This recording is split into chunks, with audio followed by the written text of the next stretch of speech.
Now the first thing you're probably wondering is, Rebek, why would you bother getting a handgun in Canada? It's so restrictive, you can't really go anywhere with it, you can't take it out in the woods and shoot it like all your other rifles. Why bother? Well, it's because it's a lot of fun. It really is. And I find it actually to be almost more fun just because of how challenging it is to shoot a handgun. First up is probably the biggest bonus in Canada if you're actually trying to get into handguns, is for the prohibition list that we have of all of the scary black rifles, can't touch them.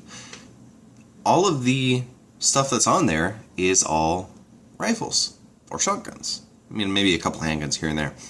But handguns are largely untouched on what we can actually purchase in Canada. We can get a very, very big selection of anything you'd like. One of the biggest examples that I know of that my American friends are kind of jealous about is there is a handgun out there called the MP443 Gretsch. Now it's a Russian handgun, and it's pretty cool. I like it. We can get it in Canada, but they can't in the States. So maybe you were like me, and you said, well, I'm not interested in getting an RPAL. So when you got your license, you just said, hey, I'm going to get a non-restricted. That's it. No big deal. And you go through your course, and then later on you find out, you don't really, I kind of want to get a handgun now, or an AR-15. And you don't know what to do.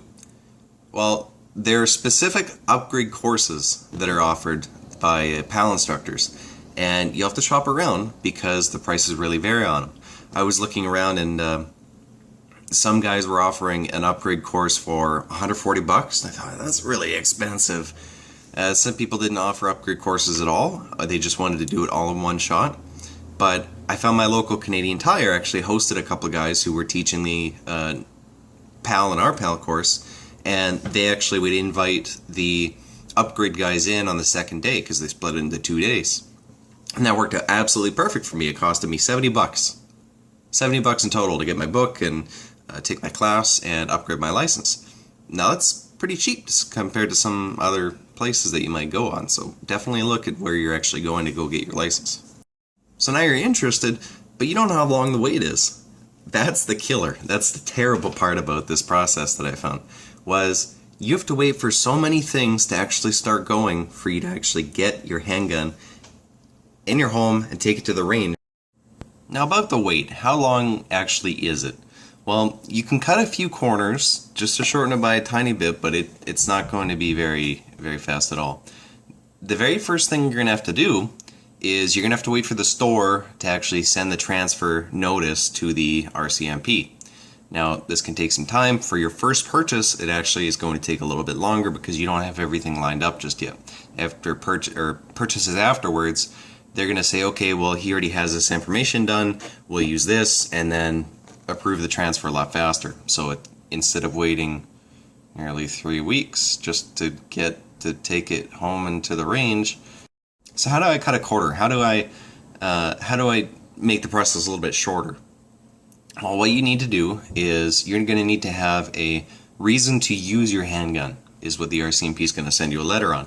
And while you're waiting for your transfer paper to actually come in the mail, you're going to want to go to your local range, certified range, and say you want to be a member, get your range pass, and then you're going to have to actually take a picture of that with your license, and you're going to have to send that to the CFO afterwards. Now keep in mind, for this to actually happen, you need to get your RPAL in the first place, and it's going to be another around 28-day waiting period that you're going to have to wait just to get your RPAL. Now see, I got my RPAL in the mail, okay, but when you actually get the purchase done, they're going to send you a new one. Garbage. Okay, so you waited all that time for an RPAL to come in the mail, and then they're going to send you a new one.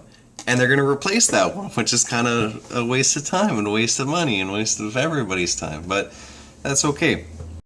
So I was actually able to buy my CZ 75 from the store. They would not let me leave with it yet. They just let me purchase it. So it was mine. I just wasn't allowed to lay my hands on it anymore. So what happens next? Well, the CFO sent me an email, because you can make sure you include your email on the purchase there when they're trying to do initiate the transfer. And the CFO is going to say, okay, well, we need a reason for you to actually have it, and you're going to have it for target shooting. All right. So you go and you send your range membership and your RPAL and send pictures of it, and they're going to send you back a transfer paper, okay? Because they're going to approve it. They're going to say, okay, he has a legitimate reason to have it, or we'll issue it to you now. And then you take that paper. Make sure you don't take a picture of it. I have no idea where I got that from, where some guy might have taken a picture of it and thought that was good enough. No, you need to bring the actual paper. And you take it to the store, and they say, okay, here's the transfer, okay, and you're good to go. Send you off in your nice little box, okay, and you get to take it home. Is that the end? No. You need to wait now for your registration to come in the mail. So my registration, after, keep in mind this is after the 28-day waiting period of actually getting my RPAL again. I went and purchased the handgun, waited, got my transfer, waited. I waited around 2 weeks just to get my registration in the mail. And my second RPAL and my little paper that we don't really need anymore that says, oh, you have conditions attached to your license that lets you transport it. And then I finally got to take it to the range after you get the little registration card in the mail. It comes on a real fancy piece of paper. It's so nice and official. And you keep that license on you at all times, or that registration on you at all times. Make photocopies of it. Put it in your wallet. Put it in your carrying case. Put it in your safe at home. Make a whole bunch of copies, and you'll be all good to go. So then after a couple weeks of waiting again, I finally got to take it to the range. And handguns are hard. Very hard. Okay?